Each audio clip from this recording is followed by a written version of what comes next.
Morning, boomers. It's the voice of the blockchain here. Satoshi's biggest cousin, cryptography's finest. Champagne Crypto. Thanks for tuning in. Ethereum price, BINANCE Malta regulations, and more. Ethereum's likely to regain position, says some articles. We're talking about BINANCE apparently not authorized to operate in Malta. We're going to talk more about that. And we'll cover the pricing.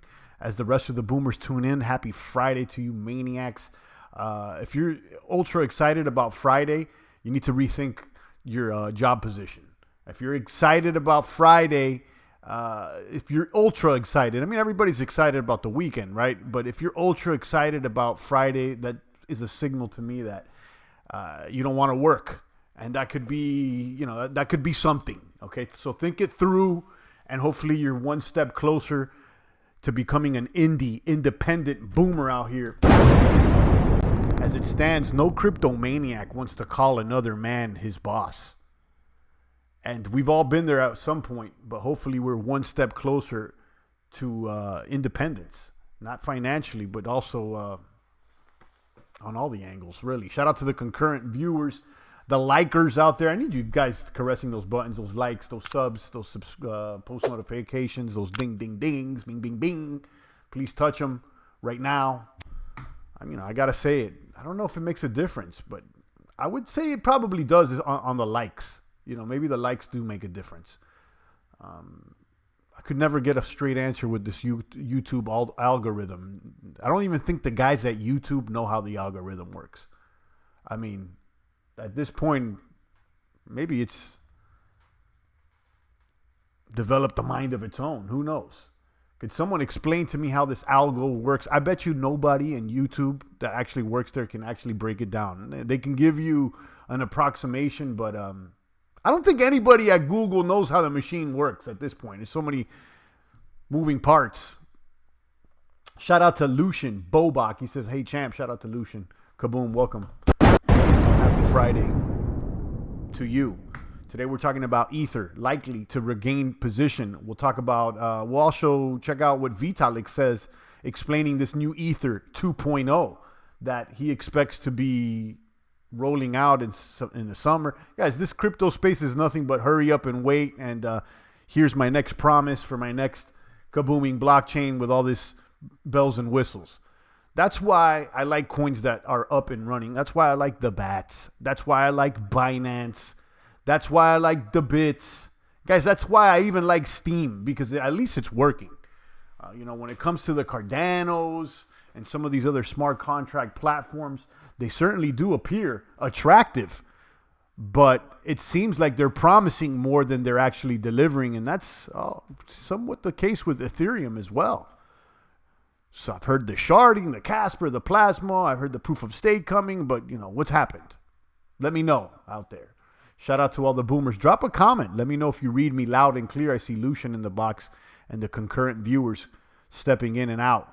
Shout out to you and happy Friday to all my crypto maniac soldiers. I'm back from my therapy on my shoulder. I'm getting stronger each and every day. I'm really, this week, ever since last week, I'm really moving forward. Finally picking up some weights, doing light chest. Like I'm basically working out again, like super duper light, but it feels good, after working out, almost never missing a day for the past 2 years, and then abruptly going into this shoulder surgery and not being able to exercise for it's been over 2 months now. I'm feeling good now, and finally the ball's rolling.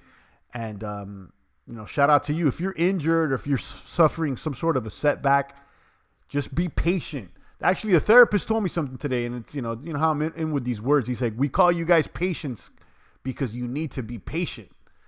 And there's some truth to that. You got to kind of wait out the injury. You just got to be patient. Do what you got to do.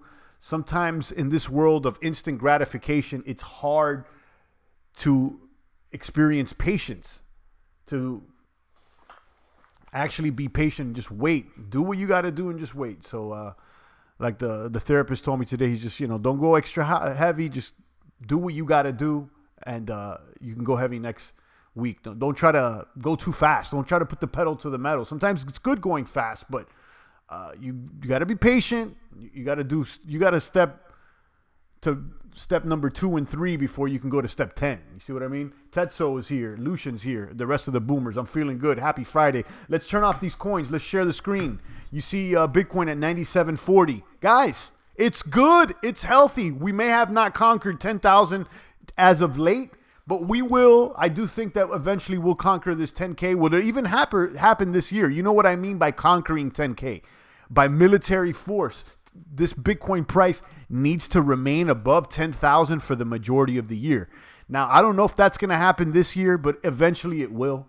And before we expect Bitcoin to hit 100, 200, 300,000 or even all-time highs, I think that is a hurdle that needs to be crossed and a territory that needs to be conquered, $10,000 and beyond. So let's see. So far, so good, though. I mean, the fact that we're above 94, don't forget that we started the year at 7,000. I don't want to hear about things are bearish and, things are crashing. Guys, things are up. Let me lower this volume. Shout out to David. I see you. Good day, sir. Yeah, so there shouldn't be any complaining. I mean, look at the year-to-date chart, guys. eToro going hard on the ads. Look at this year to date. This is just from January 1st. Does this look like a crash? Does this look bearish? Let me know, because this looks like a kapump to me. It looks strong. So I don't want to hear any sort of negativity out there. Some people, we go over 10,000 and there's a little pullback and, oh my God, champ, it's crashing and it's bad and people are being liquidated out there. I'm sure somebody's getting liquidated, getting a little bit too greedy out there. But I don't want any complainers. It's looking strong. eToro hitting me up with the ads. Let me click this and earn BAT tokens. Brave browser, in my opinion, is the easiest, or if not one of the easiest ways to earn crypto. No risk. You just download this browser, start surfing, click on the ads, and boom, boom, boom, you earn a couple BAT tokens. Now, is it a lot? Probably not, but it's more than what Google is giving you via the Chrome browser. Guys, stop being spied on and not being rewarded for your web traffic and your web surfing. Kaboom, man, follow you since 2017. Let's talk about ETH and how to take advantage of DeFi. We have been.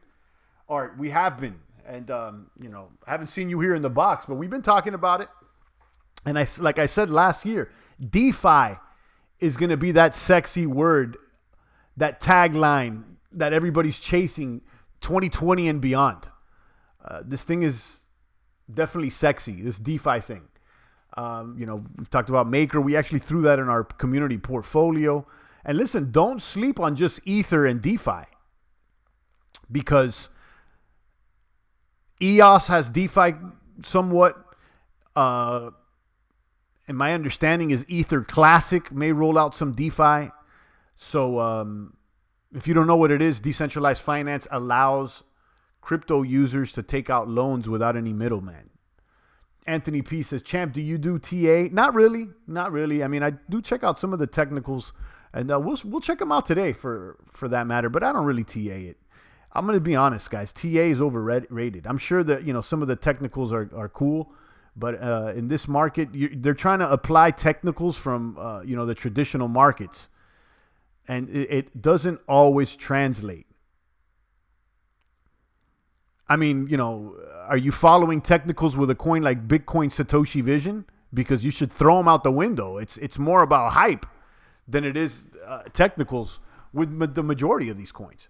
But we'll check out the technicals and see what they're reading in just a moment. Let's check out the math over here on CoinMarketCap and see how healthy things are looking. 282 billion, Bitcoin dominance at 62.7. Solid. If we can get over 300, though, it'd be like a lot nicer. We're seeing green on most of the coins today. 9,700 on Bitcoin, Ether at 263. Ether is likely to regain position over 280 by the weekend or by next week. I'm going to show you a article that says that. I don't know if I agree with it or not, but we'll show it. Ripple at 27, Bitcoin Cash 377. Bitcoin Cash is one like Ether that I feel like there's a major difference between its all-time high and its current price. And being that these coins are likely to stick around, I feel like they have a probability of growing more than some others. Satoshi Vision, this one's the Joker coin, $289. Litecoin at $73. Looking good, actually pumping more than some others. Litecoin's performed fairly well this year, and I'm glad I still have a little bag there. I mean, there's a little baggy. At one point last year and before, I was a little too heavy on Litecoin. I'll be honest. I thought Litecoin was going to do a lot more, but I mean, it did stick around in the top 10. So it stuck around. EOS at $413, Binance at $22. So apparently Binance is not authorized to operate in Malta, says the regulators out there, and we'll cover that in just a moment. Binance moved, I believe, from Japan over to Malta with the hopes of shaking off the regulators, but now regulators over there in Malta are saying that they're not legit or they're not authorized. Seems like they want a payment. They want a payment.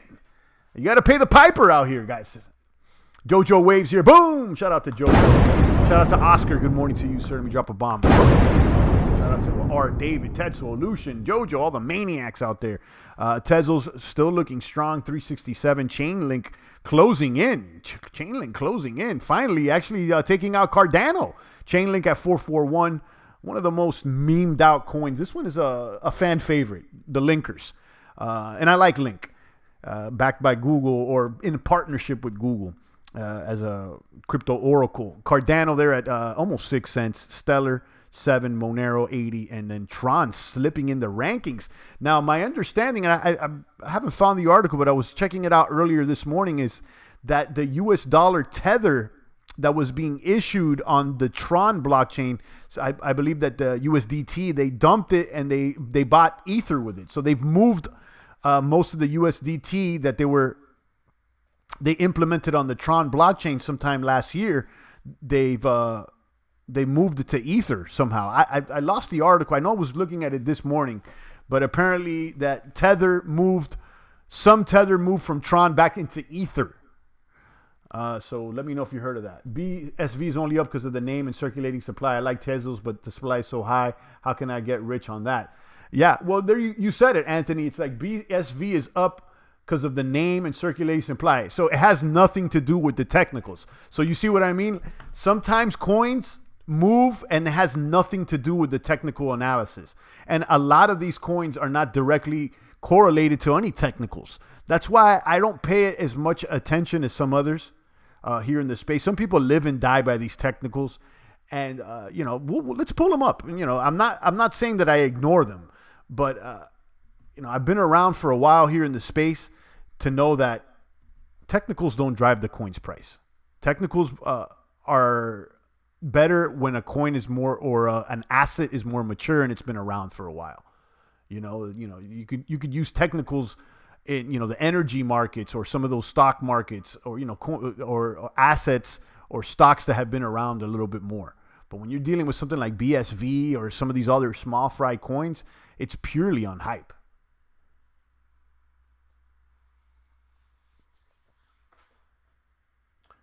But part of the technical analysis is considering human psychology. Which one, though? Some of these technical analyses are basically are just all quantifiable. They're not qualitative. So I beg to differ. Part of the technical analysis is consider human psychology. I haven't seen any qualitative measures. All are quantitative based on the graph here in the price. But let's get into it. Actually, let's go ahead and look at those Bitcoin technicals.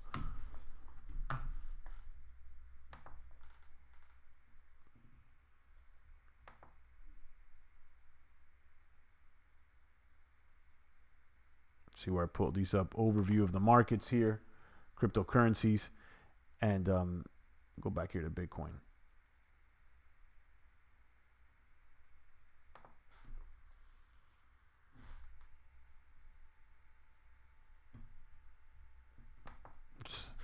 TradingView is an excellent site. You could do all kinds of things on this site, but I feel like sometimes it gets a little confusing. Like I'm trying to find the market technicals again, and I lost my place. Let me try this again here.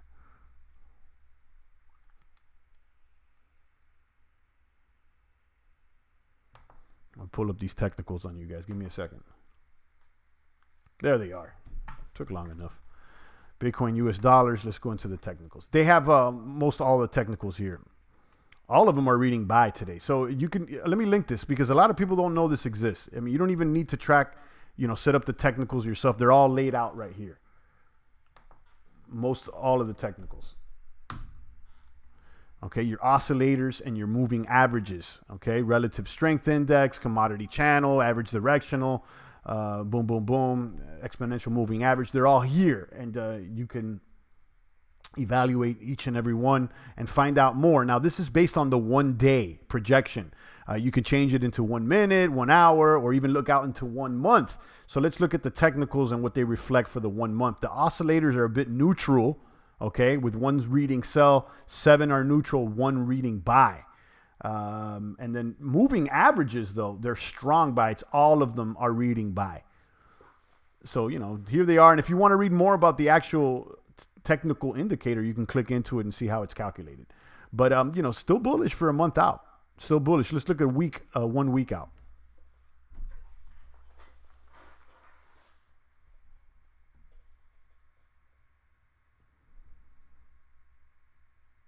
1 week out is not as strong as the 1 month projection, but it's still looking all right. Oscillators are reading sell. So, there's still some variability there. Now, as far as like the psychological indicators, I know that there's a Bitcoin greed index, and that could be, a more of a technical analysis of like psychological confidence in crypto. But, I don't know how accurate that could be. Sometimes I feel like, just being online, checking Twitter, and just being present, you can get like a good read on how people are feeling. Sometimes Google Trends, could be a better technical indicator than some of these oscillators and moving average. But I check them all, though, to be clear, Anthony, and I check them all. The circulating supply doesn't matter if it's fixed. Yeah, it does. I mean, even if it's fixed, but it has a major, very high circulating supply, it does matter. There is definitely, it does matter. Like how numbers like 6,000, 10,000 aren't exactly resistance and support by psychological numbers you need to consider when people will put in buy sell orders because of those numbers. Yeah, I mean, I see what you mean, but they're based on quantifiable prices. Here, it's on the graph. It doesn't, it's not out there asking people how you feel about Bitcoin. Like the greed index kind of does that. Like the consumer confidence reading does something like that. It's kind of more of a questions about how people feel, like the emotions, not necessarily based on the numbers and the price. And that's technically technical analysis, but it's technically not, though. It's more on I would say fundamentals. But when people say technical analysis, the first thing I think of is this technical analysis right here. This is TA. And there's other indices, if that's the actual word. There's other indices, but these are the ones specifically I'm talking about. And again, it's, we could be arguing semantics here, but these are the ones that come to mind. And as you can see, they're not directly reflective of psychology. Although, I mean, I'm sure they are to a certain extent, technically, right? But yeah, that's the explanation. Bitcoin there at 97.33. We're entering the weekend. And, in the past year, we've seen some movement on the weekends, which historically we haven't. So, last weekend we saw a dump. The weekend before, I think we saw a price pump. So let's see, where things go. Even this 1 day chart is looking all right. You can see a small dip, dive, and slide down there about yesterday. BlockFi. Been hitting me up with ads. Earn up to 8% APR on your crypto. So here's another thing. So if you lend out your Bitcoin to something like BlockFi or any of these other outfits, do they pay you 8.6 APR? So what are they doing with your crypto? And what crypto and what Bitcoin are they giving back to you? Are they tumbling Bitcoins here, or, are they going to give you back tainted Bitcoins? That's the thing with Bitcoin. So much about decentralization and unconfiscatable, but you don't really hear anybody talking about fungibility. And, you could be earning up to 8.6 APR on your crypto, but what if they're, rewarding you with coins that are a bit tainted?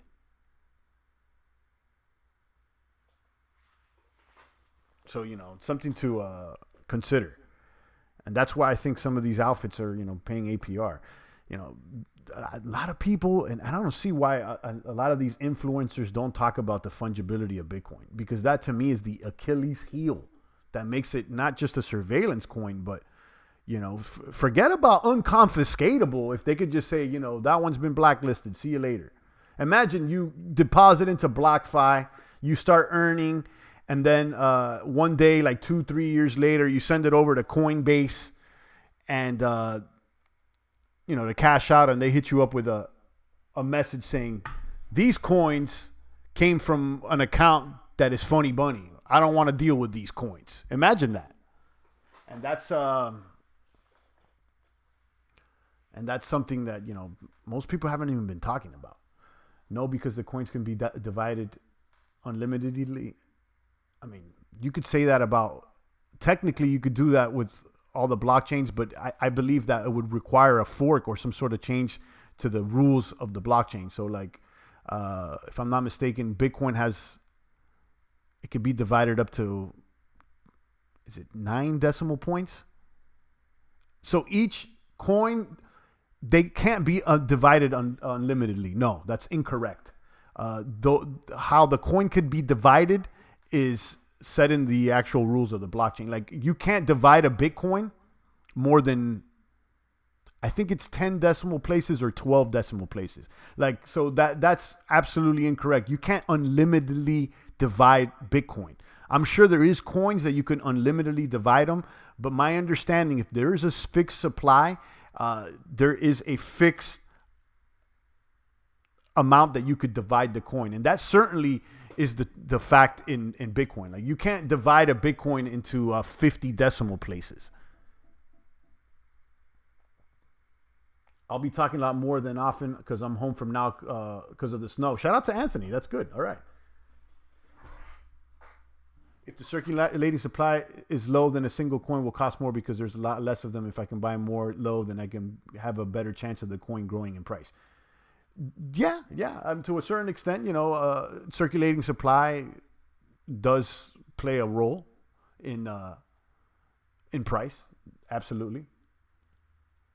Anthony says, I thought it was 0.0001. Yeah, I think it's like maybe like, I don't know. I want to say like 9 decimal places. I don't know. But what you're saying, I don't know exactly, how many decimal places, but what you're saying is incorrect because coins cannot be divided unlimitedly. There is a limit to what the coins can be divided. So if there's a limit on the division of the coins and the circulating supply, then what Anthony is saying holds price. And what you're saying makes no sense. So it makes little to no difference. Absolutely not. There is a limit to how you could divide the coins, and there is a limit to the circulating supply. So yes, what you're saying is incorrect, Derek. It's incorrect. You got to think it through a little bit more. There's a circulating supply. Even if you could break it down smaller than pennies, there's a limit. Okay, and it's not unlimited. So there is a limit, and because there is a limit, and by definition, there's a limited on how you could divide it and the circulating supply. So that it correlates with price. Each coin has a set number of decimal. BTC's 8. Yeah, so I was mistaken. I know that there was a set. I don't know if it was 9, 12, but yeah, there's a set number. Now, each coin's different. Now, I don't know if, something like Tron, you could divide more than 9 decimal places or 8 decimal places. But the point that I'm trying to make here is no, the coin cannot be divided unlimitedly. So whatever you're thinking about how that affects circulating supply, you're mistaken. That's incorrect. There is no 1.1 Satoshi. Satoshi is currently the floor. Right, exactly. That exactly. You can't divide a Satoshi. Exactly. And 1 Satoshi is what Anthony just posted, point, you know, 0.00001. So eight spaces. But it you may think that it's not a big deal because it's smaller than pennies, but it does make a difference because there's a limit, and we just described the limit. You can't divide a Satoshi, so that is the limit. There's a limited amount of Satoshis out there, so by definition, the circulating supply is limited. Even if it's a small divisor that you could divide 0.8 decimal places, but yeah. If it's fixed regardless, it makes a little difference. You're talking decimals of pennies. But there is a difference. That's the whole thing. Even if it's little, and by definition, that attaches it to price. So even if it's little, it's limited. That's the thing. So it's not unlimited, and it does affect the price.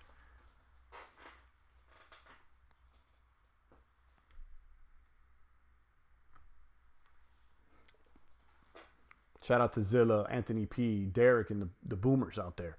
Binance. Let's talk about Binance because I didn't even pull this. Have I gone into the articles? Let's talk first about Ether. So let's Ether likely to regain position above 280 in the next 48 hours. Let me link this in the box. AMB Crypto. Let's see if this. Let's check out this article and let's see if it's written by a Fiverr guy because some of these outfits, guys. Ether's 12% drop on February 19th led to an unexpected slump from 283 all the way down to 252. Major support levels at 274, 270, and 262 all turn to become resistance for a brief period. According to CoinMarketCap, Ether registered a growth of 3% over the last 24 hours, and its market cap remained under 30 billion. So let's get to the meat and potatoes here. Conclusion. Historically, the likelihood of Ethereum, I'm losing my place here. The likelihood of Ethereum marching above 286 is high because of the previous retest on the 15th and 18th of February. The token should be able to sustain a rally above 286 over the next few days and consolidate at a higher range after that. So let's see if this guy's right. Let's see. You know what I've said here with Ether, and we'll talk about its upgrades and the struggles it's having with that. But I think that Ether's here to stay, okay? And I think that there is a large difference between its all-time high and its current price.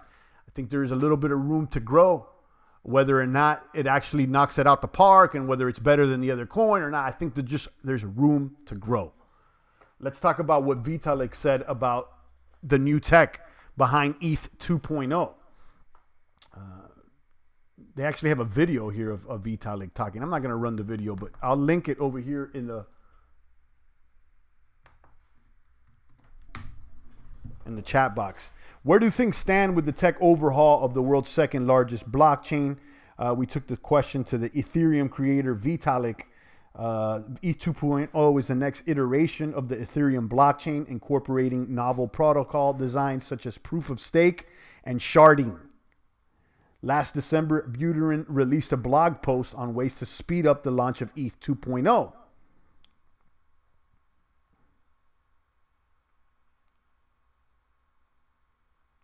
POS consensus algorithms reward crypto users for holding the network's native currency. Let's get to the meat and potatoes.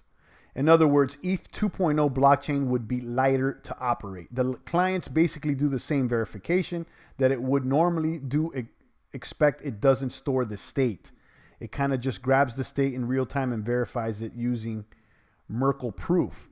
The project's lead developers recently announced plans to launch ETH 2.0 as early as this summer. At this rate, guys, we're probably not going to see anything until at least next year. So that launch would cover phase 0 and the beacon chain and the first component to building out the new POS blockchain. So even if they do start this summer, they're not going to switch over to POS straight out the gate. As part of the switchover from the current proof of work network known as ETH 1.x, Buterin and the Ethereum Foundation have proposed running the current network on ETH 2.0 skeleton until the latter is fully built out. Ultimately, ETH 1.x will exist as basically a giant receipt of pre 2.0 transaction. You see how confusing this is getting? They're trying to do all kinds of maneuvers to make this thing work. Larimer told us that trying to upgrade ETH is like changing a engine on a moving car. I don't know if they're going to pull it off. I'm going to be honest with you. But that doesn't matter when it comes to the short-term and mid-term price. I think that they're here. They have a large market cap, and they at least have another year of making promises, as does Cardano, I would say. Some coins don't trade versus BTC because their value is too low, so they'll trade against Litecoin or Doge, says CryptoZilla. Yeah, you're right. You're right. But let me know about Ether, guys. I'm not convinced that they're actually going to roll out POS even this year, to be honest with you. But you know, even that being said, I'm convinced that the price could go up. So check out those articles, and then let's talk about Binance. Binance is not authorized to operate in Malta, financial regulator says. This is being reported by a few outfits. I'm checking out the article on Cointelegraph right now, which I have linked right now here in the box. It says Binance is not authorized to operate in Malta. Malta Financial Services Authority, MFSA, claims that it has never approved major crypto exchange Binance to operate in their country. I mean, well, it's a little bit slow for them to say this because they announced this like I don't know how long ago. On February 21st, this Malta Financial Services Authority made a public statement stating that Binance is not authorized to operate in the cryptocurrency sphere in their country. The agency outlined the recent media reports referred to Binance incorrectly as a Malta-based cryptocurrency firm. So while major local publications like Malta Today have been referring to Binance as Malta-regulated crypto business, the MFSA has apparently made a similar statement before, claiming, following a report, this is them stating what they said, following a report in a section of the media referring to Binance as a Malta-based cryptocurrency company, the Malta Financial Services Authority reiterates that Binance is not authorized by the Malta Financial Services Authority to operate in the cryptocurrency sphere, and therefore not subject to regulatory oversight by the MFSA. So what does that mean? So they're not subject to regulation? So do they even need to be authorized? If they're not subject to regulation, do they need to be authorized? Let me know what you think about this. I'm not going to read this entire article. I don't care about regulations or stuff like that. These guys are here to stay, whether it's in Malta or anywhere else. I think Ethereum will do it. Cardano too. They have good developers and complex software takes time. How long though, Lucian? I think that maybe they will too. I'm not discounting them. I think that they do have good developers and they could have talent on the team. But you know how long? And I don't think it's going to happen this summer. I'll be honest with you. EOS just changed BitShares plus Steam code base a little. Change but flawed and centralized voice will be used but by nobody. KYC my ass. Let's see about that. I'm not attracted to it, but I can see how the government may like it. And we know that Block One already set up shop right outside of DC, and what they're trying to do is make like a blockchain ID with this voice social network. So they get people using it, with the promise of social network or whatever, but really the intent of voice is to do a blockchain ID. I remember when they rolled out the red carpet when Japan wanted to regulate Binance. Yeah. They did. And they were saying, oh, come over here because everything's all good and stuff like that. And then they set up shop in Malta. And now, a year later, they're saying, well, but you don't have the authority. What they want is Binance tax money. Yeah, you're right, Derek. They want to get paid. That's bottom line. If you want to do things right, it will take as long as it needs to. Cardano live by this summer. Is live by this summer. For Ethereum will be longer because changing things is a lot harder than starting from scratch. Yeah, you may be right. But again, the point I'm trying to make is that I think that they're making promises knowing that it's going to take a little longer, and we should know that too. I'm not doubting the talent on the team, though. I think the talents are legit, and I don't think that they're trying to pump and dump or anything like that. The fact about Binance is they have so much funds now. They have multiple places they are set up, and yeah, the CZ talked about that in the article about multiple places and that they don't have a.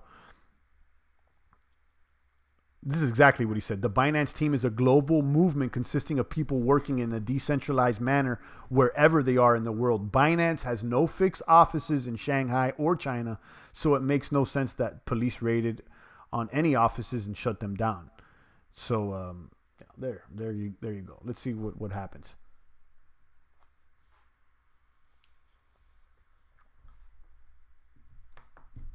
All of the crypto businesses are moving to Puerto Rico because there's no capital gains and income tax. I don't know if all of them are. That's not true. I'm sure some of them are.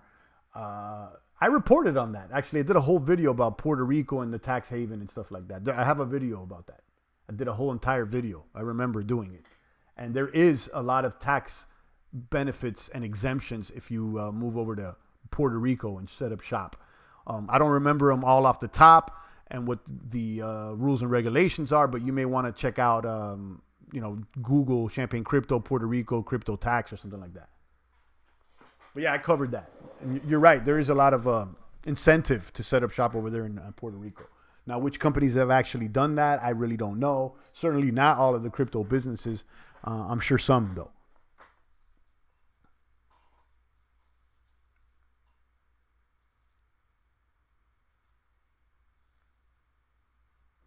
Shout out to Zilla, Derek, Lucian, Anthony, and the Boomers. Would be great if Binance would offer staking for BNB tokens. I think Binance will be 100x larger in the future.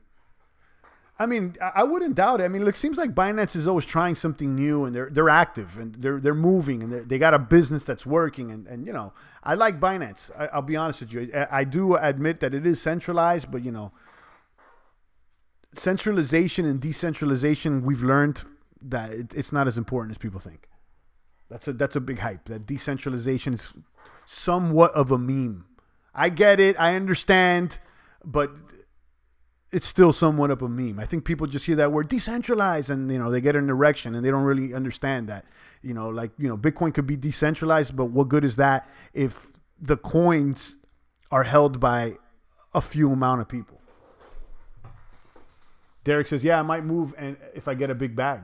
I mean, Puerto Rico's nice. The weather, it's hot out there, but it doesn't snow or anything. And, you're out there in the tropics. I've been to Puerto Rico before. And seems like a cool place. I mean, it's definitely a Spanish-speaking. I don't want to call it a country, even though it is a country, but they're more of a commonwealth. I mean, that's technical, but yeah, they're Spanish-speaking. I mean, there's some English-speaking there, but it's more of a Latino flair, which is cool. I mean, the food's good, the vibes are nice, and if you're into that. The Latino thing, it may be fun. This decentralization is the selling point. Yeah, I think it's just it's one of these things. It's like organic. Everything's organic now. It's like is it really organic? And it's like to a certain extent, organic is a meme as well. And it's good and everything, but it seems like they just want to throw the word organic on everything. You see what I mean? Like decentralized. Oh, it's decentralized. Oh, okay. It's the blockchain's decentralized. It must be good. You know what I mean? I think it's just a little bit overvalued. That's the word. But yeah, shout out to Puerto Rico. You guys may want to see if I find that video. I'm talking about it. But yeah, I covered this a while ago, Derek. I don't even know if you were around then.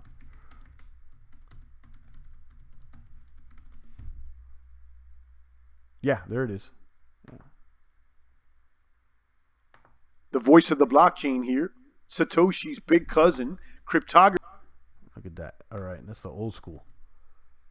Let me link to that video if you want to check it out. This was back in March of 2018. So yeah, I covered that one. I love the island Latinas. Yeah, I mean, definitely. I mean, I'm a married man, but I can still appreciate a beautiful looking women. Absolutely. And I agree. Island Latinas are very attractive. They get storms a lot and just had an earthquake, but they have lechon and whole hog barbecue. Yeah, yeah. The food's good. I've been out there before. The vibes are all right, Am I going to move out there? I don't know. But yeah, there is a benefit. So if you do get big bags, or if your intent is maybe starting a crypto-based business and something that, and you don't got to stay there the entire year. I think the rule is that you need to live there 6 months and 1 day. So you need to live the majority of the time there. So if you spend 6 months and 1 day, you could spend the other 5 months and 20 something days in, your other state or whatever. Yeah, the voice of the blockchain. Listening to the voice of the blockchain. Yeah, yeah. It was a lot slower then. I would go a little slower, Now I'm just like boom, boom, boom, boom. Champ, let's go, Champ. Raise baby Champ there. And his little sister, I'm where I'm at, But if there is a major opportunity, I'm not against the islands, I'll tell you this much. I like the heat a lot more than the snow. I mean, I was out there, I don't know how long in New York. It was like 10 years or something. And I never got used to that snow. I'll tell you that much. I never got used to the snow. So yeah, I prefer tropical weather over Arctic-like weather. Yeah, only 183 days that you got to stay there. Yeah, yeah.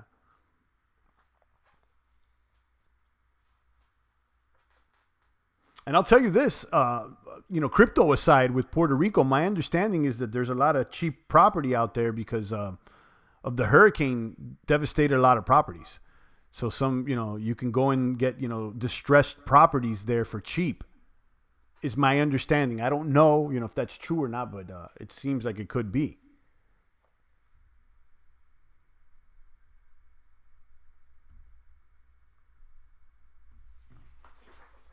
We got anybody from Puerto Rico here in the box? I remember listening to some crypto show where they had a guest that was living in Puerto Rico. I don't know whose show it was. It was in one of those Adam Meister shows, the Bitcoin Meister, or is it Ivan on Tech? One of those guys had somebody on from Puerto Rico. Which crypto channels are you guys watching nowadays? I don't really watch that many crypto channels, to be honest with you. I mean, I see Ivan on Tech all the time because he's always live streaming. And, shout out to him. He definitely puts in the work, and he has some interesting guests sometimes.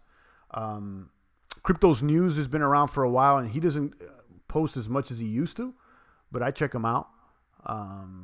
Who else? Who has good memes and interesting videos, but barely posts because it takes forever probably to make one of those videos? Crypto Daily. Funny, and got good memes. Like the production value on his videos are really good. He always drops like a 10-minute video, 11-minute video, but it's very well produced. So, but as far as I'm not always listening to crypto guys out here lately. Another one I actually listen to is Bitcoin Ben. I check him out, Bitcoin Ben. Sometimes he loses me though. But I definitely like his vibes. He's another live streamer.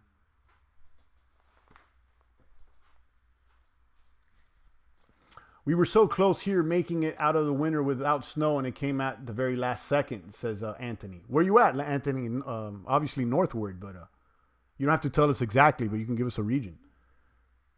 Original copy says, just listen to the champ, actually him and Crypto Daily. Yeah, Crypto Daily's funny. I don't, like I said, he doesn't post all the time because, those videos must take for a long time. I mean, he has some good production value, and you could tell that, he produced the videos as opposed to me. I'm like freestyling every day. Maybe if I took the time to produce a video, I could do something like that, but that's just not what I'm putting my time into. But yeah, I enjoy the quality of the video.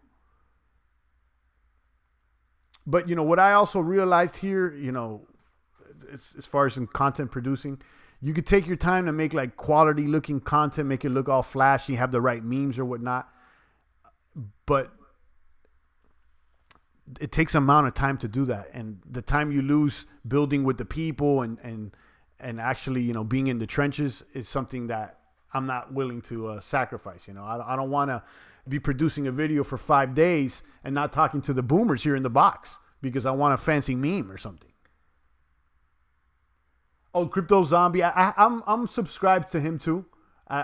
He does stuff daily. Yeah, I seen him, but you know, I don't watch all the time. You know, Modern Investor. Okay, I think I have subscribed to him. Crypto Zombie. We just mentioned that. Crypto Jeb. I've heard of, but I'm not subscribed. Kirby. I've heard of, not subscribed. Lark. I've heard of, not subscribed. Data Dash. I am subscribed to, but I don't really click on those videos. Zilla says, sometimes I watch crypto. Yeah, I'll watch. You know, like the only like crypto guys that I'll actually like recurrently watch is like Ivan on Tech. It's fun. So many the other good day they say Ivan on Meth. You know, he's definitely excited and stuff. You know, he's I would say more of like a mainstream channel, as is Crypto's News. Bitcoin Ben goes a little bit more towards the America First movement. You know, he's like a Q guy. You know how I feel about Q. I'm not entirely convinced. It's interesting though. And then those other guys, you know, like Data Dash and Zombie. To me, it's just like generic crypto news. And you know, they get a lot of hits, certainly a lot more than I do. But I'm not tuning in daily. I'm sure somebody is, and they want to get into that, and that's, you know. But me, I cover the crypto, and then I'll cover the other things that are going on and that I find relevant, because. I mean, you know, I feel like certainly myself, I'm a little deeper than just crypto. That's the thing. So, you know, in the content I produce, I want it to reflect that. You know, I'm not just crypto all day. You know, I'm checking out other rabbit holes, as you should. You know, and crypto once was a rabbit hole that, you know, we went down, and it ended up being a prosperous hole. But, you know, I'm always looking for other things. Crypto's not cutting edge anymore, guys. Just so you know, it's not like the new thing or anything. It was at one point, but, you know, it's not as cutting edge. And that's okay. Mitch Ray live stream is epic. Never even heard of that one. Maybe check that out. Hit the likes, guys. I like Champagne Crypto. Shout out to Rafterman. But yeah, shout out to everybody that's out there creating content. You know, I know how it is. I mean, I'm out here doing it myself. So, and those crypto guys as well. I haven't really, what's the word I'm looking? I haven't gotten clicked up. I don't get clicked up here on YouTube. You know, so I see certain people that get a little clicky and they start doing live streams together and holding hands and all that. But not the champ. I roll solo gangster, if you know what I mean. I don't post on other people's chats. I don't try to promote the channel on other comments. I'm out here saying what I got to say. And if you guys find value in it, I'm here. You know, I'm not trying to get more clicks with, you know, clickbait. I certainly could grow the channel if I start showing face and stuff like that, but I'm not interested in that. It's not about me. Derek says he's in Chicago. The weather sucks. Yeah, it seems like it could suck out there in Chicago. Anthony's in North Carolina. Okay, North Carolina. Certainly not as cold as like New York or certainly Chicago's very frosty out there. Original Copy just dropped me $1.09. Kaboom! Thank you, Copy. I appreciate you. Some ducats here in the bucket. Guys, if you're getting value from the stream, throw a ducat in the bucket. eToro. Look at that. It's another ad from eToro. I got 2 of them already in this very live stream. So, you know, whatever. Anthony P. And Rafterman just dropped me a $2. Thank you, Rafterman. $2. Happy, strong, and boomers. Thank you. Rafterman always showing love. Thank you so much, Rafterman. I think Rafterman's become the most gratuitous boomer here after Queens. Queens got a new job, and we don't see him as much. But Queens used to always, you know, come through with $2 like Rafterman. I appreciate you, Rafterman. Thank you so much. Modern Investor is in Europe. I think so, right? When I get up in the morning, he's putting out a video. Okay. Yeah, I'm subscribed, but I don't really tune in as much. But shout out to all of them. And I know they listen, most of those guys, if not all of them, they're listening to the champ. I can see, little things in the live streams that people, little things that I noticed, but it's all right. I'm flattered. And then I'll keep it here on this end, with 20 concurrent viewers, 30 concurrent viewers. We'll keep it here on the underground of crypto, in the trenches. This is not mainstream crypto channel, guys. This is the trenches, and we will call it how it is. We're not, getting paid by any crypto outfits. We don't have anybody that we need to avoid triggering. And we certainly are probably not behaving in a manner to grow the channel. I'll tell you that much. But it is what it is, and I like where we're at.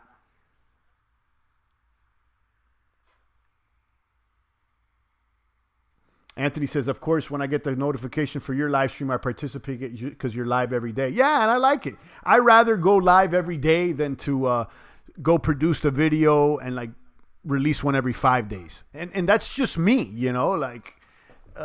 again, using the example of Crypto Daily, it seems like maybe every week or longer he drops a video, but they're way higher in production value than the live streams that we do. That's obvious. But it's not about, this is one thing that I noticed too. It's not all about production value in creating content. Sometimes, people are more compelled by a Instagram post or just people talking off script than a very highly produced piece of content.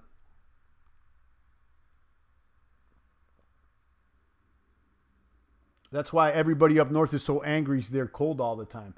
Yeah, and they're probably deficient in vitamin D. As is so many people. I just got me a vitamin D supplement. I was maybe a little low on vitamin D when I did a blood test a couple years ago.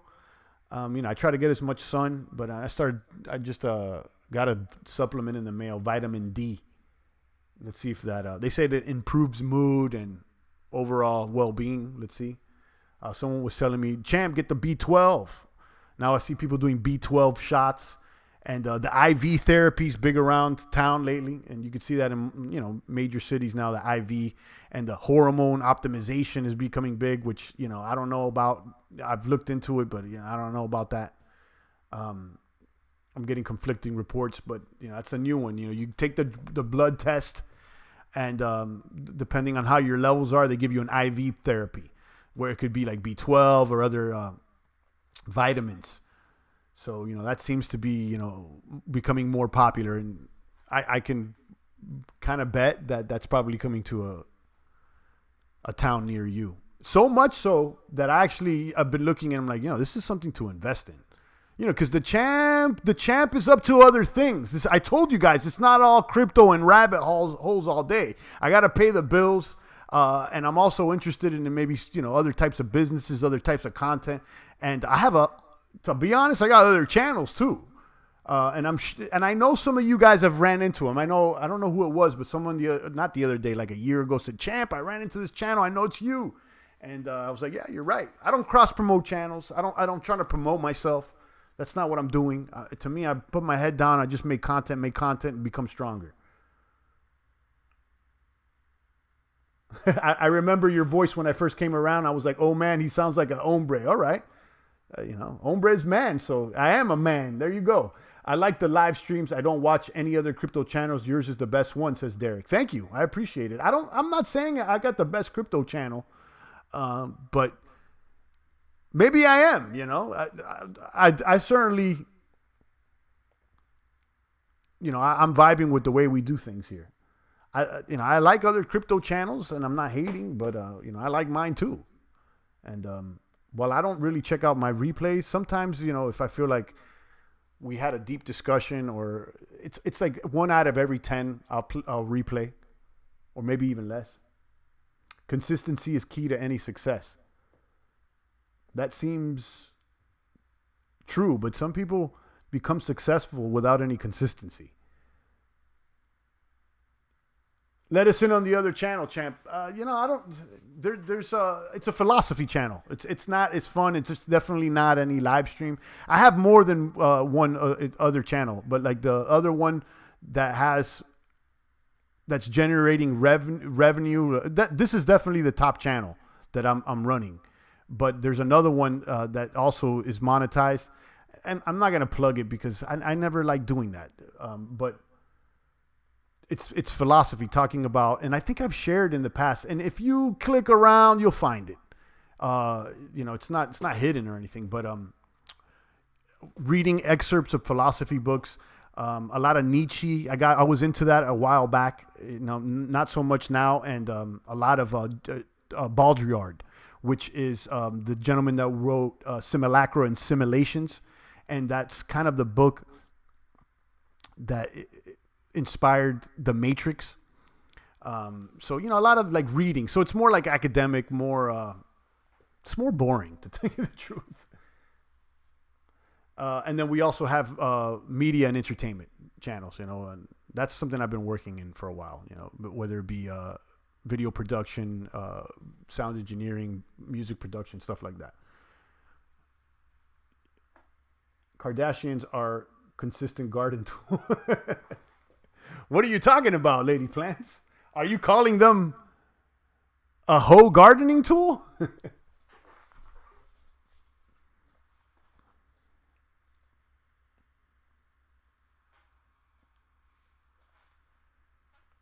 Shout out to Lady Plants XPO 391, Derek McLean, and the rest of the boomers. And part of why I've kept this crypto is because I want to make it about the content, and so many of the other platforms and other things that I've done in the past, it's like promoting the person along with the content, whether it be myself or the content I'm producing. But, when it came to some of these newer channels and stuff that I was doing, I was like, let me just keep it anonymous and just hammer the content and not promote this to anybody and see where it goes, just content based. I've never promoted this channel. In fact, only a few people that I know personally know about this channel. I don't even promote it to people I know. It's just like, if you catch it, you catch it. And it's not about secrecy. It's about privacy. And furthermore, to me, it's about the content. I'm not trying to push myself, And let me be clear. It sounds like I'm virtual signaling right now, which I'm not. But it kind of does. Anyhow, let me show you this the screen. Am I showing you the right screen? Let me show you the prices. I'll take a few more comments and questions before we get up out of here.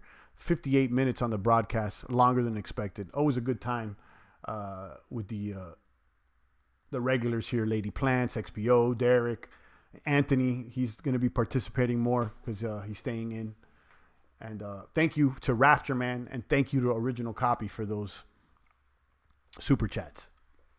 Thank you for those true super chats.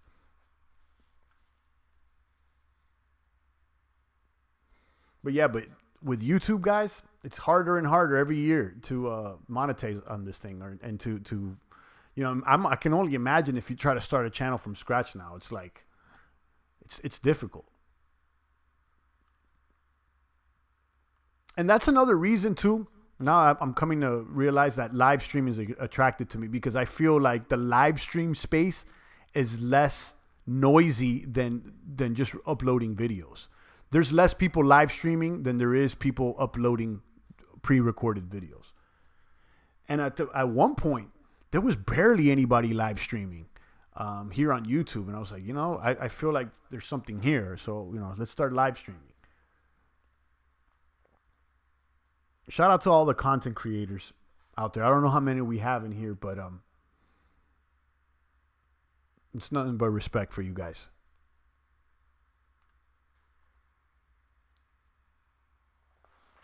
On that note, if there's no other comments and questions, I'll take like another 10 to 20 seconds. See if anybody has a question or a comment, and I'm out of here, guys. I don't have crying babies today. It's like every day there's always a crying baby. Every hour there's always a crying baby out here. We got basically a nursery out here. Today, I don't have to worry about them. I have a little bit more of a break. But yeah, kids, man. I'll tell you, I'm always telling you guys, get kids, have a family and everything. And yes, that's true. But, nothing comes easy. And, you have kids, it's a lot of responsibility. And they certainly are tiring. I came in one day and you were going ham on the Ripple Moon Boys and I was laughing. All right. Shout out to Lady Plants. All right. Derek says, I have a channel, but I don't post anymore. It has like 1K subs or something. What were you posting about? Like, what was the channel about? Yeah, growing a channel is hard, guys. Like, you know, it's difficult. And then it does require, like Raptorman says, consistency. You know, some people get luckily, and they upload a video or two and it goes viral. But, you know, that viral stuff, it's all pure luck. Do you want more kids? I would definitely receive them. Not right now, though. I'll tell you that much. Not this moment. Definitely not in the next year. It's just we have little kids, so it's difficult. I mean, I had kids back to back, so it's probably a little more difficult for us. But I receive it. You know, kids are great. It's awesome. Bottom line, you told him to go lift some weight. It was very Champagne-esque. I like that. Yeah, that sounds like me.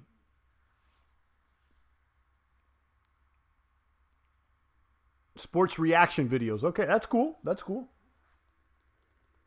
I had subscribed to a channel. It was like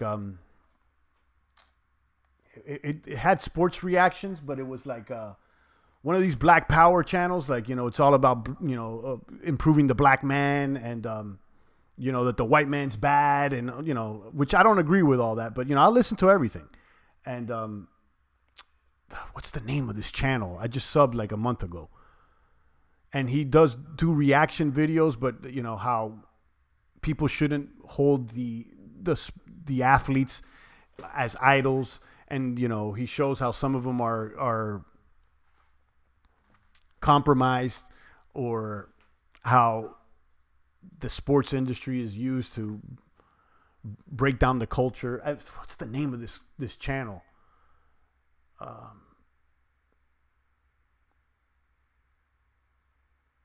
It has like a biblical name. Let me see. Let me take a peek here and see if it's like on my recent subs. Maybe you guys like this. But yeah, the champ will listen to everything from like black activists to white activists. You know me. I'll listen to everything and see if there's any truth in it.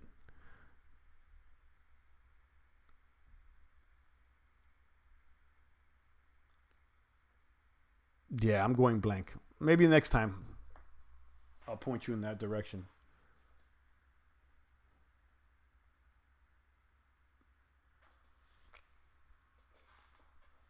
Now I'm figuring, what's the name of this channel?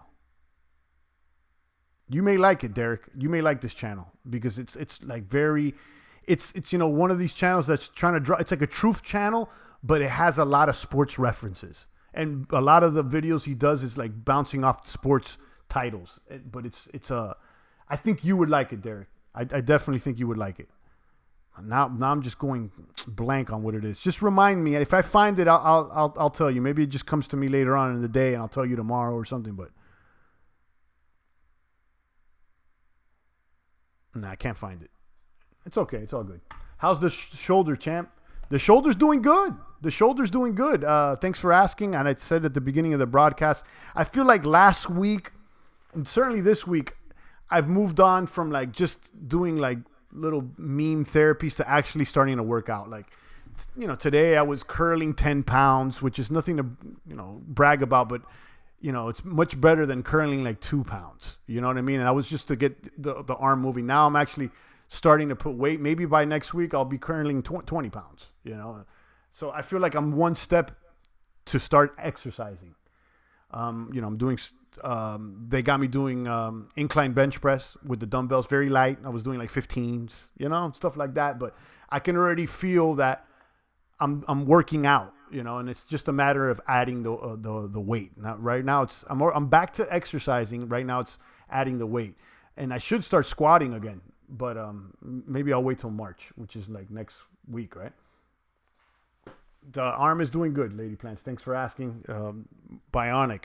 And it's funny, everybody in that therapy, there's a lot of people that go in and they got like everybody from, old boomers that they're rusty on their limbs to young soccer players female soccer play. I see like college females going in there. So it's like old people, girls. I mean, there's all kinds of people that go into the therapy. And there's several amount of gentlemen that had shoulder surgery. But compared to all the people in there that go for therapy on their shoulder, I definitely had the most dramatic surgery with 7 screws in my shoulder. I came across a guy. He's like, yeah, I got 4 screws, 5 screws. I'm like, I got 7. So I got the most screw. I've been screwed the hardest. Pause. Pause on that. See if I can remember that sports channel that's kind of woke, a Truth Channel, Derek. I'm gonna shoot it to you. But and that the other day we were talking about Jesse Lee Peterson, and you were asking a bunch of questions. I don't know if you ended up checking out his channel, but one thing I noticed at the end of the broadcast, there was somebody here in the box that was trying to reach out to you, and they were trying to shoot you an email, and like they were trying to build with you. I guess I think his name was it. It was a gentleman that was talking with you that day. We were talking about Jesse Lee Peterson. It was I want to say, I'm going blank with the names. I suck with the names. But if he's here, is it Marquise or Jerron? If you're a Jesse Lee Peterson fan and you were trying to contact Derek, I'm just bringing it up to Derek's attention. It seemed like he wanted to reach out to you because you were asking a lot of questions about that. So, if you're in the chat, I don't know if it was Jerron or I forgot. Shout out to Revolutionist Kaboom. Welcome back. What's up, Rev? What happened? Why'd you take such a long break? Did you get a new job? Did you start flipping more tires? Or did you have to step away from the cryptos for a little while? But I'm glad you're back, Rev. Always welcome back here. Was it Marlon? No, it wasn't Marlon. It wasn't Marlon. Lady Plant says the guy that looks like Jason Derulo. I don't know. That's funny. No, I don't know who it was, but I hit end stream and then I saw his comment come up and then it got flagged because it had an email, but he was genuinely trying to reach out to you, Derek. And I see him in the box. I don't know if his name is Jerron or Mark. I forgot. If I see him pop up in the box, I know it's him. No, it's not Marlon. No, it's not Marlon. Marlon Bulls on the block. No. Marlon's the guy that talks too much in the chat box, but he's been here longer than anybody, so I always give him a pass. Marlon's like one of my first subscribers. So big shout out to Marlon Bulls on the block. It's nothing but love for him. Sometimes he talks way too much in the chat box, and I've told him, but it's all good because, it's nothing but love for him. So if you're listening, Marlon, let me drop a bomb for you. But it's not Marlon that I'm referring to. Champ, do you use the Atomic Wallet? Jojo's asking. No, I don't. I just had a lot to do and didn't have time to spare, says Rev. Yeah, it's all good. It's all good. I'm glad that you're busy though. That's good to, have things to do.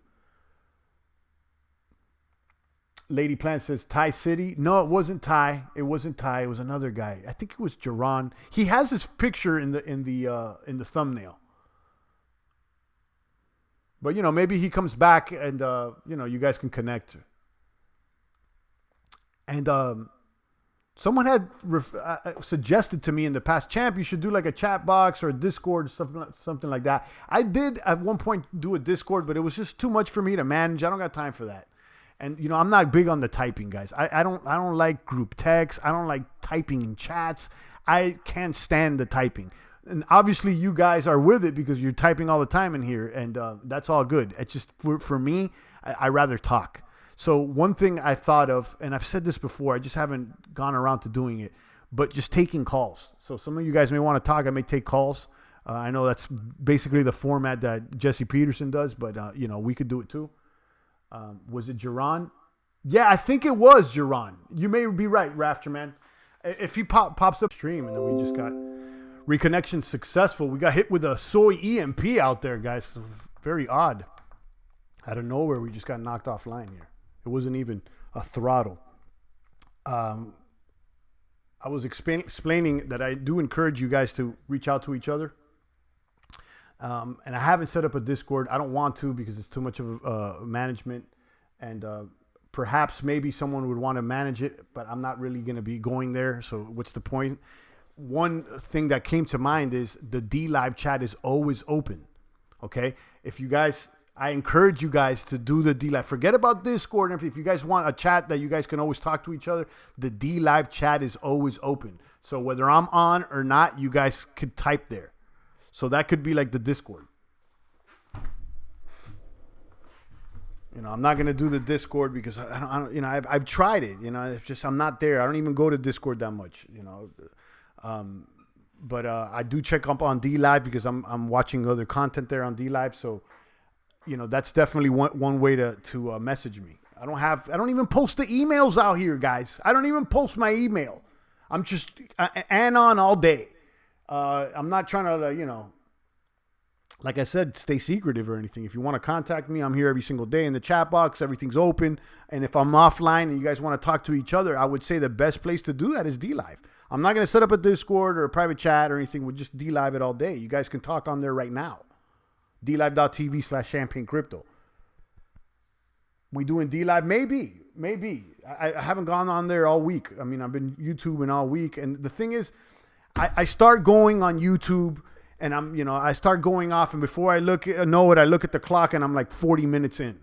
And then I'm like, to stop, it's just to make a new thumbnail, to re-upload the D Live. Like, what I need to do, and I was doing this for like a week or two. It's like, do 10, 20 minutes on YouTube, cut it off and go straight to D Live, and then do the longer stream on D Live. But, now I've been streaming for an hour and 15 minutes, like, to stop this one and go back on D Live. Maybe I will in an hour or two. Huobi, I can't find it. Yeah, it's on number Rev. It's this one, number 17 on the coin market cap. Now, I said this earlier about Huobi. I definitely like it, and it's in our targets. And I probably should have gotten Huobi instead of KuCoin in our portfolio. But now that I'm reminded that Huobi is hating on the United States citizens traffic. So if you're trying to log in through US, you got to go through a VPN. You got to sideswipe them. So, I'm like, yeah, you know what? You don't want my business. I'm out of here. I'm probably sticking with KuCoin or FTX or something like that. But I like Huobi because it's an exchange token that could gain weight. Yeah, I got to do a D Live, Lady Plants. I got to do a D Live. Maybe, I'll grub up some food right now and then like in an hour or two, just fire it up. The best results I get on D Live though is when I do like a 10, 20 minute stream on YouTube and then immediately go to D Live. I like when you on both sides, says Lady Plants. Yeah, I need to do it. Another thing I thought of is getting Restream.io and just doing pushing the streams to all the platforms. Well, and the only platforms I'd push them to would be D Live and OBS, but there's another one called Mixer. There's another one called obviously Twitch. So maybe I should just do the Restream.io. You think that's a good thing to do? Like that's what some other people do. Like Peterson, he just restreams to all the platforms. Just does one stream and hits them up on all the platforms. So you can go check it out wherever you like. Maybe I'll do that. My understanding is that you got to pay Restream.io.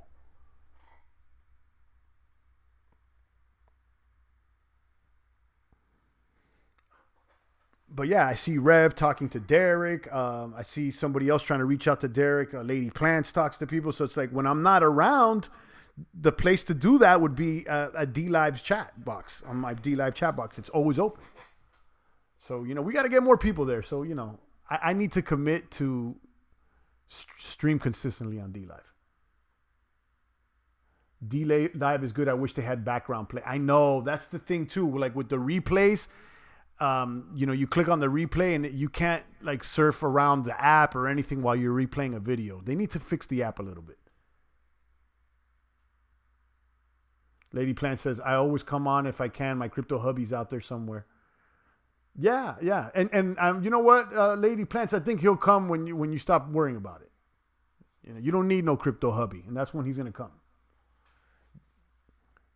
Missed the show, champ. I'll tune in next time. Indeed, yeah, I'm tuning down Niagara, but nice to see you. We've been on for like an hour and 20 minutes. I think it's enough for today. And if I do D-Live, it'll be not right now. I'm hungry, I'll be honest with you. And I'm tired. I just came back from the therapy. I barely sleep with these freaking kids all day long. my little boomer, he's like me. He doesn't sleep, and he's turned up, and he's always ready for the action. So I can't be upset. This kid will sleep 3-4 hours, and he's right back up and sitting up in his bed and saying "Dad, Dad" in the middle of the night because he wants to play. So yeah, Derek asked if I want more kids. Not right now, but maybe in a year or two. We'll see. But shout out to the big families, guys. It makes you a stronger boomer. That to me, like it hit. To me, that's the.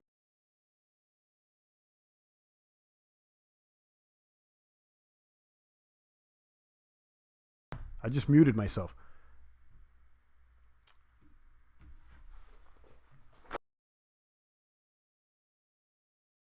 But I would say that's one of the main purposes to keep that bloodline going, that DNA going, keep the flock strong. I have a set of twins. Can you imagine how crazy I was? There you go. So yeah, I mean, my kids are 13 months apart, so it's kind of like having twins. So I can only, I can only imagine. It's like they're crying and crying all the time. It's because they're kids, it is what it is. But some kids seem to be sleeping more than others. But my little boomer reminds me of me. I don't sleep much. So I can't get mad at him. I'm like, oh, you're like dad. You're always ready to go.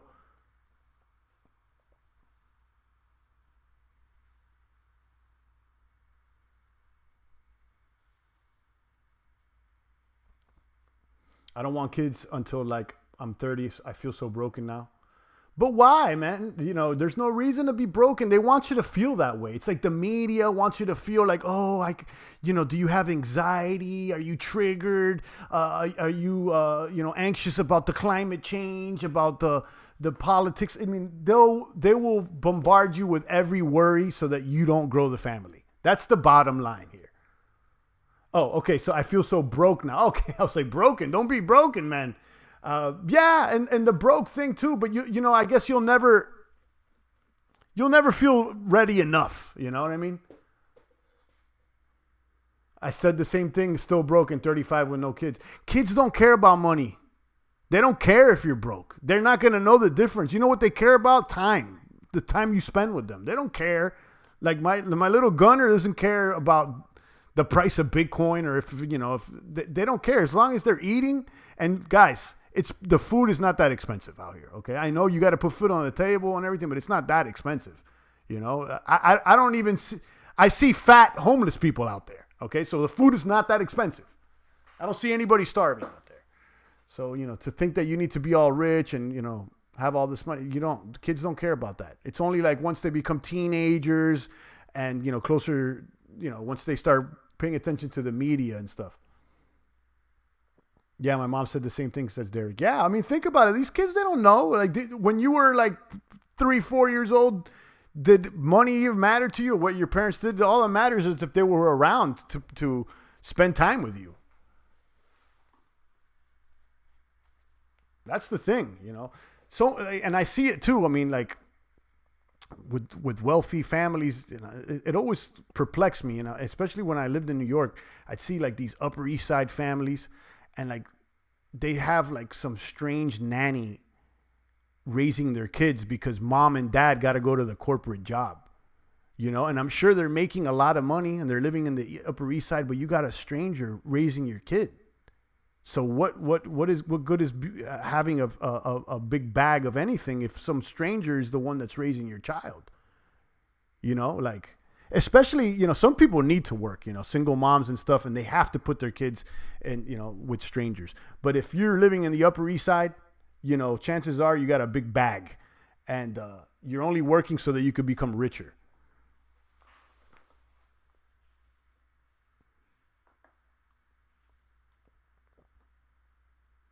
Time is precious, says Niagara. David says, yes, the shoes they want. I don't know which shoes you're talking about. Maybe I missed something. I know I'm giving myself until 40 or so working on finding a lady. Yeah, find a good one. That's another one. I mean, like, look, Lady Plant's having trouble finding a hubby, and I'm sure the men have trouble finding a good woman too, because there's a lot of garbage out there. Yeah, I never cared about money as a kid. I was so happy. I just want money to have a good life for my family. But here's the thing, guys. Money doesn't always equal a good life. I mean, there's plenty of people with money and they're miserable out there. Okay. I mean, listen, money makes a lot of things better. And I don't want to be broke. I'm out here to kaboom. But, just to say that a good life has to come with money, that's absolutely not true. That's not true. As you get older, time goes faster. I'm 41 now, going on 21, says Rev. There you go. Rev's pumping hard. Shout out to Rev. And yeah, you're right. Every year, I was thinking about that yesterday. I was like, wow, this, 2010 to 2020 blew by. It seems so much faster than 2000 to 2010. David Couch got a 15-year-old kid, a basketball player. Shout out to the basketball player. I tried out for the basketball team and I sucked. I didn't make it to the basketball team. Shout out to Dilemma. Rev. And the boomers. Yeah. I mean, that's, to me, like, I think that's the purpose of life, make sure you have a kid or three and keep it going, because, you could try to live your passions and, do what you love and all that. That's kind of gay, guys. Come on. That's kind of homosexual. If you're following your passions all the time, you're acting like a homo. Stop it. Okay. Be a man. Okay. And be responsible and follow the logos.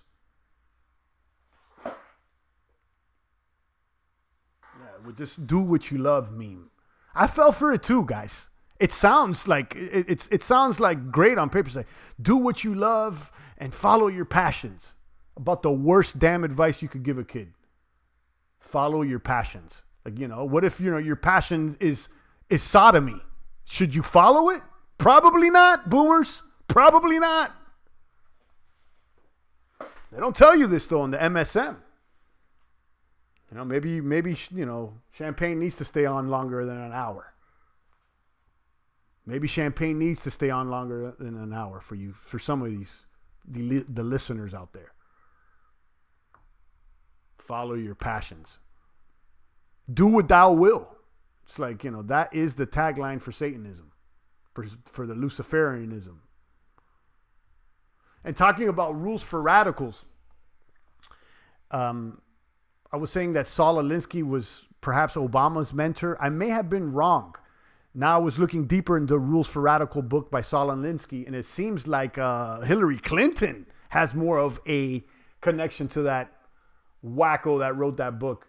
And I'm looking deeper into the book, and I see a quote by Ben Carson, and he was talking about how the beginning of that book,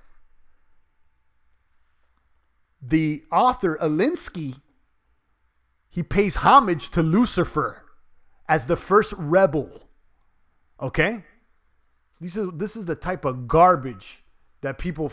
listen, Clinton, I didn't even know this. Clinton did her thesis on Alinsky in that Rules for Radical book. I told you guys, critical theory, Rules for Radical, so there's a lot of blueprint of what the commies are pushing on us. Cardano to a castle. Shout out to Rev. He just dropped me $5. Boom! Rev out there. You're going to get a castle. You'll get it. You'll get it. I believe in it. I'm a believer. You'll get a castle. Champ and the anti-soy boy rant. Yeah, there's so many of them out there. Stop it, And if you find yourself in a soy position and you're a soy boy, acknowledge it and stop it and change your ways. And if you can't change, at least refrain, and abstain.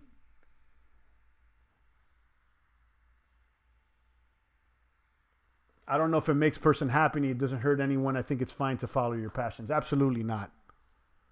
That's retarded. It sounds great, and when you're a young person, you're like, well, it doesn't hurt anybody. It must be okay. No, it makes you weak. It doesn't develop discipline. There is no discipline in it. That's the thing with liberalism. There's no discipline. And if you want to improve, if you want to get better, there needs to be discipline in anything you're doing. And Rev, not Rev, Rafterman, he said it just earlier. Consistency is key. And to be consistent in certain things requires discipline. Also, a 16-year-old who plays saxophone in a video gamer. Shout out to David and his children. Yeah. I like the sax. You know, the reed instruments are hard to play. You know, to get a sound out of a saxophone is difficult. The champ loves music. I dabbled here and there, and I was in the band in school and stuff like that. So I tried to play the saxophone, but no good.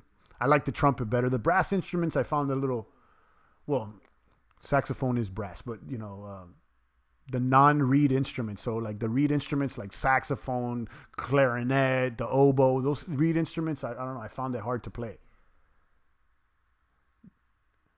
The Church of the Serpent Amphitheater. Yeah, Lady Plants knows the deal. I showed it. The serpent out there. Maybe we'll do it a stream about it again. But the Pope Hall, shaped as a serpent, right there in your face. Most males nowadays are snowflakes. I say open up a Coliseum business for the ladies to watch the snowflakes melt. Yeah, I mean, most males are snowflakes nowadays, guys. Yeah, you're right. And Rev's absolutely right. And, Rev could remember a time where men were men because he's 40 plus. So, you've seen the actual change. But, some people in their 20s, they've lived in the soy boy world. They don't remember a time where you could just get punched in the face. And that was like a standard with men. It's like, you know what? Maybe you're going to get punched in the face and then you'll shut up. But, that's long gone. But, Rev will remember those days. I wouldn't pay a counterfeit nickel to see a girly man. Shout out to Lady Plants.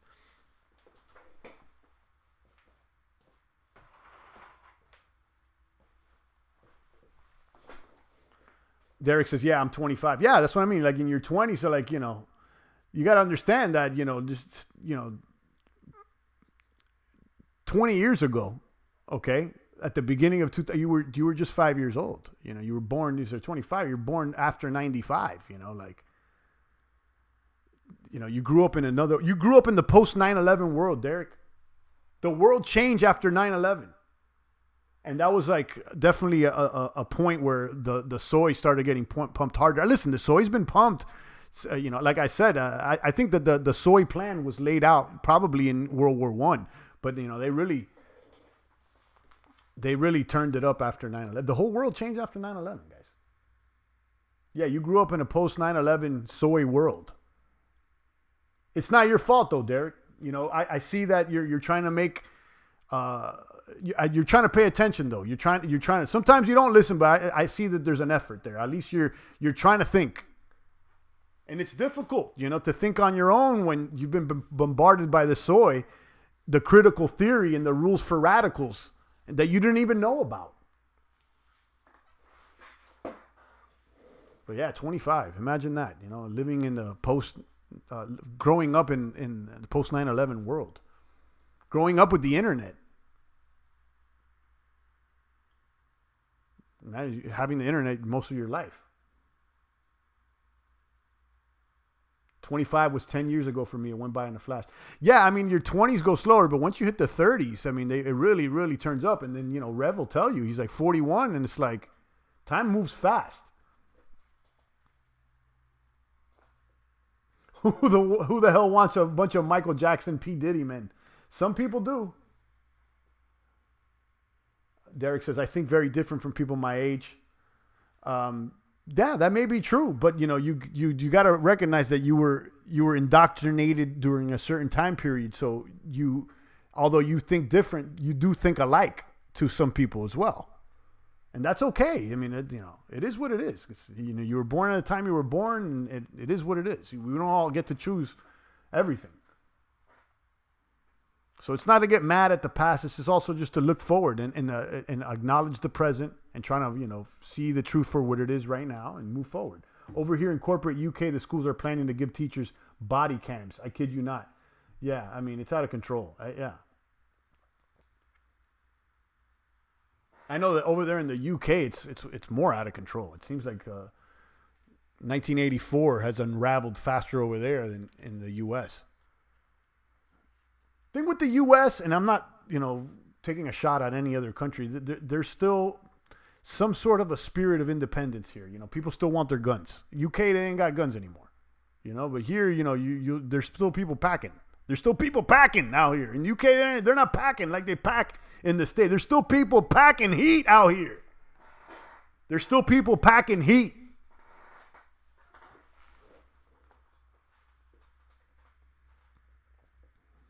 Some old ways are better, but sometimes old heads think they know everything. But think about this, Derek. Sometimes kids think they know everything. Okay? I mean, like, you could say that about the young generation. They think they know everything as well. So it's like, if everybody thinks they know everything, who are you going to believe? The younger people or the older people? I'm going with people with wisdom. But yeah, every generation thinks they know everything. My kid thinks he knows everything,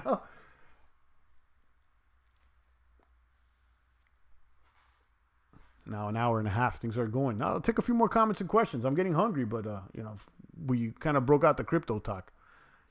You know what I got to do, guys?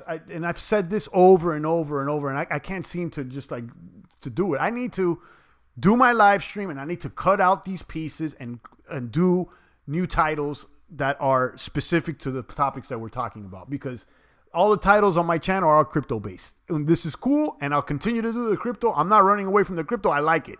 But we talk about so many other things here that I should have titles of other videos here.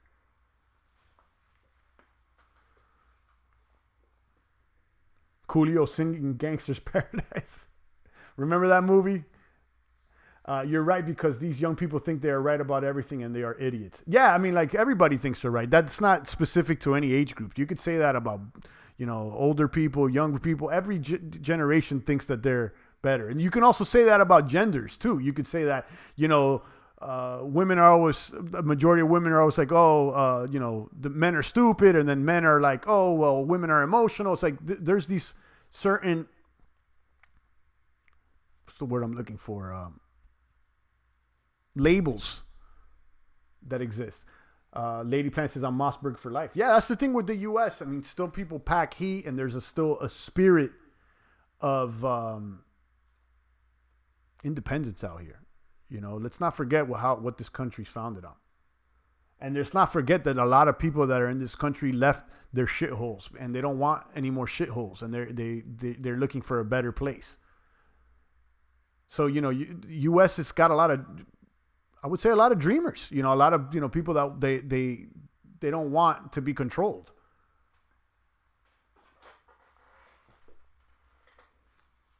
I'm 66. Remember Laurel Canyon in 69, not keyboard savvy. Shout out to Willie T.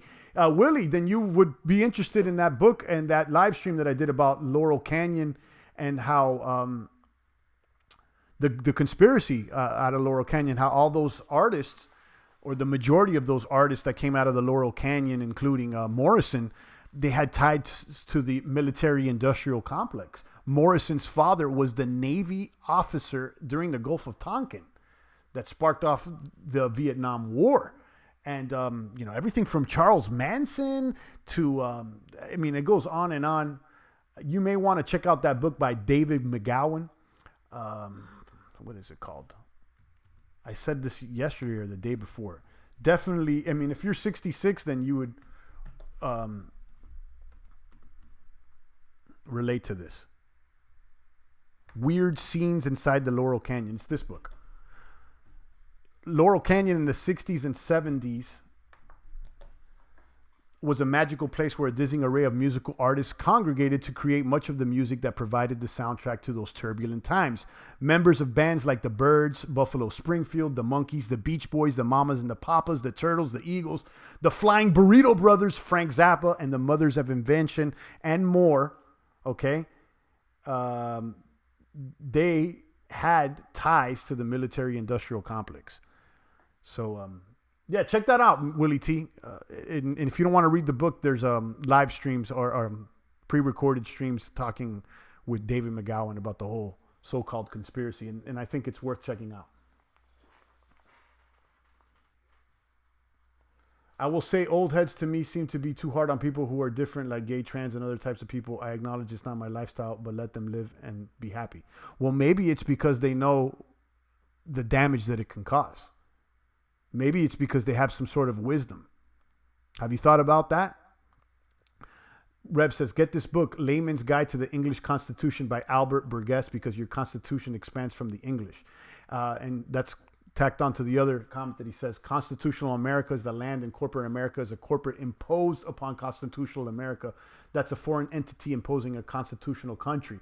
Yeah, I think you're going down that rabbit hole, like maritime law and land law, and that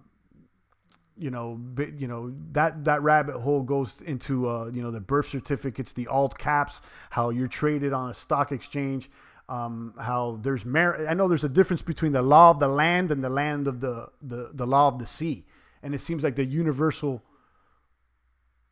what's the name? The Universal Commercial Code is built on maritime law. So I see where you're going there. Pragmatic says, Champ, don't forget me. Champ, could you just open the chart of Cardano USD and analyze it? No, I don't want to do that right now. There's no reason to. All roads lead to Rome, says Revolutionist. Yeah, it seems so. I mean, but I don't know about all roads lead to Rome, but it seems like, many roads, you will encounter a bagel as well. And even in Rome, it seems like that's been infiltrated as well.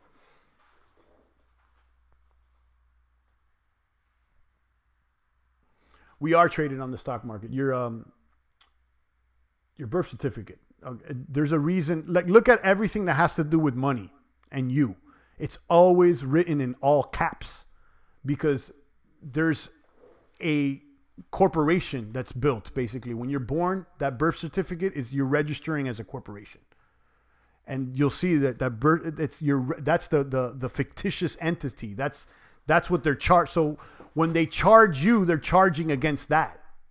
Think about that. It's a charge. Because it's all money. They're charging you money. It's against. So I think that, if I'm not mistaken, I think it's like worth 200 and something, 250. I need to look deeper into it, but yeah, it's traded on the exchanges. It's your birth certificates.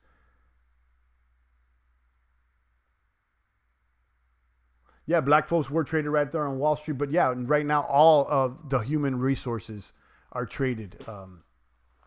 That's the whole point of the birth certificate, guys. What you think it's just for your Social Security, for you to be secure. It's the human resource, the capital of this country. This is it. It's the people. Yeah. So it's not just it's to everybody. So when you're registering your birth certificate with the state, it's like you're registering the company, and then you receive the entity, which is always in all caps. It's different than what your parents and the name that God gave you. Look at your bank statements. Look at your ID. All of it is in all caps because they're referring to the corporation that was registered when you were born, not to you. There's a difference. All of and it's alluded to in the Wizard of Oz allegory, the Tin Man, the tax identification number. It goes super deep. I talked about that a little bit in the Wizard of Oz video. But yeah, all caps, guys. It's all caps. There's a reason it's all caps. You'll notice it now everywhere you go. Every bank, every ID, everything that has to do with a government entity, you're dealing with the fake corpse, the corporation.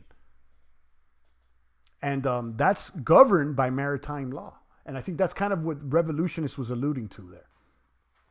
Because there is law of the land and there's law of the sea. And there's somehow a battle going on between the two of them. And I haven't figured it out completely. But I think the law of the land is the law of God. Or I don't know. I'm going to be honest with you. But I see the maritime law being snuck in there with the UCC. I get it. Once you're delivered, like the baby's being delivered, like the boat gets delivered into the port, it's the same law.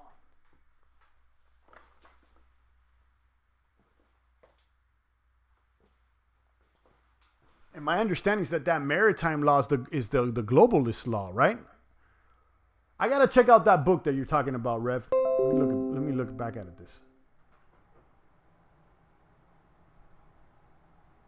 Layman's Guide to the English Constitution by Albert Burgess.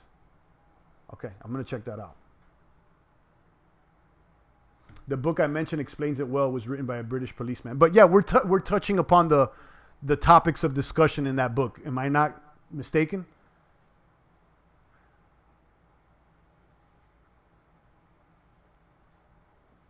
Derek says blacks were treated as cattle back in the day, sold at auction. It's the dark history of the Western world. It's not only blacks though, guys. It's like a lot of people. There's people being sold in auctions today, right now. A lot of slavery in the Middle East. A lot of human trafficking. So it's not only now. Here's the thing, you know, like with a lot of people, blacks, Jews, and you know, everybody wants to be the biggest victim. And what people haven't realized that there's been slavery in almost all races. Okay, there's been genocides bigger than the Holocaust, and we don't talk about them. So it's like, you know, I don't. Sometimes to me, it's like we need to stop trying to compete to see who's the biggest victim. And that's you know, that's kind of like the Jew card. Oh, we're the biggest victims. You know, we need to stop with the victimhood. And blacks do it as well. You know, like, you know, still with the victimhood. And I'm not just even targeting Jewish or black. You see it in a lot of things. I mean, liberals as well. Gay and trans. Oh, we're the biggest victims. Stop with the victimhood.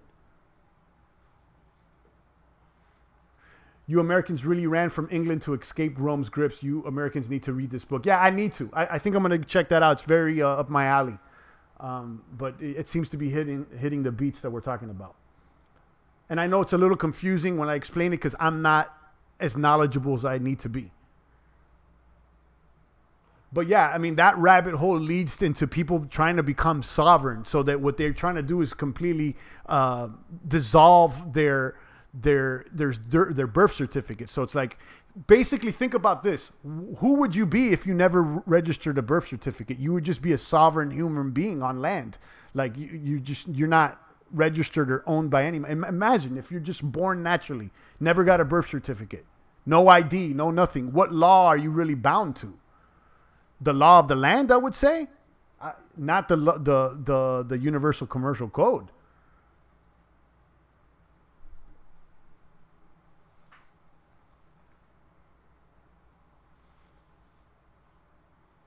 I'm gonna check out that book, Rev. I'm very. Let me actually run a search for it.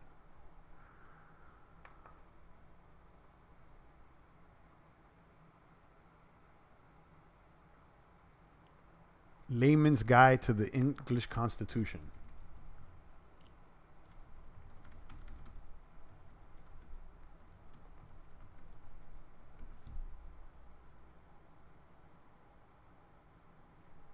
I can't find it on Amazon.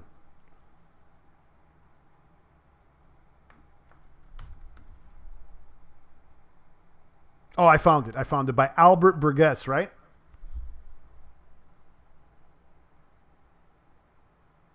Yeah, I found it. $28 for the hardcover. You know, we got a little paperback out there for the champ.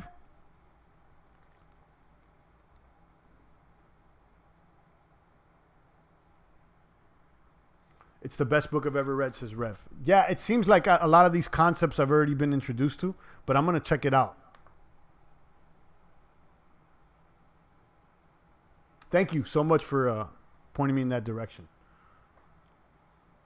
They got it on Kindle for $3, but like are you one of those guys? Is anybody out here actually reading off an iPad or a Kindle? I hate that. I can't do that. And I you know what I also don't like? I don't like audiobooks, guys. I'm being honest with you. It's like I feel like I retain more information if I read it. It's harder to read, but you know, I feel like it's imprinted in my mind better than if I just just heard it once. Yeah, they got paperback. Hardcover's $28. Paperback is $21, and the Kindle's $3. I'm not gonna go for the Kindle. I'll probably order the paperback.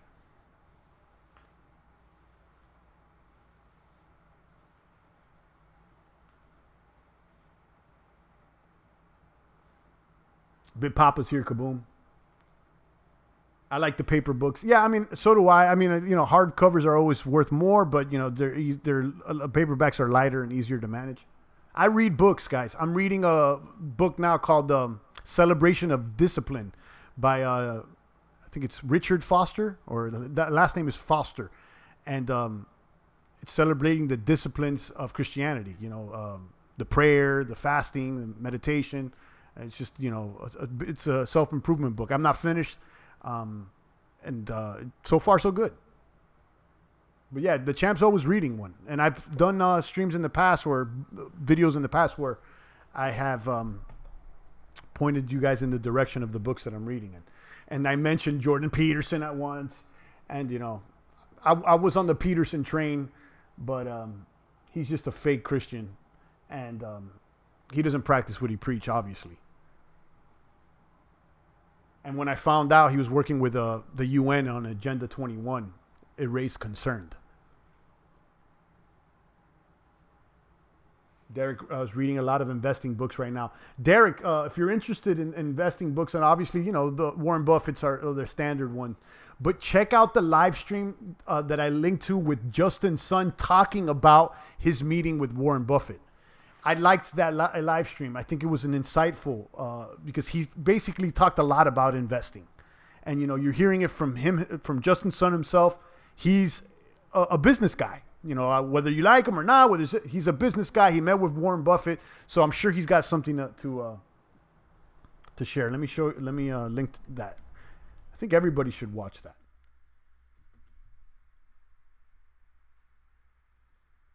It's on D Live. Let me see if I find this for you.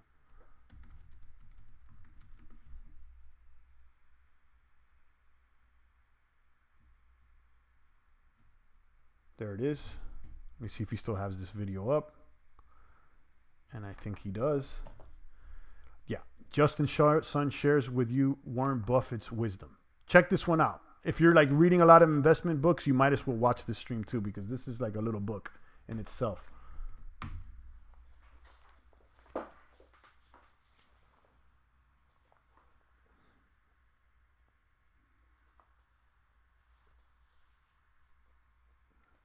But yeah, guys, I'm getting hungry. And I was trying to end the stream at an hour, and we're on like 2 hours now. So see you later, guys. I'm not going to do D Live now or anything like that. Check out the videos I linked. And I hope everybody has an excellent weekend. And maybe I will pop up later today, maybe or not. But I definitely will be back Monday 100%. If God allows it. That's what my mom says. If God wills it, then, you know, it'll be. So that's what's up. Hopefully I'll see you on Monday, guys. Stay strong out there. Shout out to Derek, Rev, Big Papa, Lady Plants, and the rest of the boomers. It's the voice of the blockchain, Satoshi's big cousin, cryptography's finest, Champagne. Thanks for tuning in.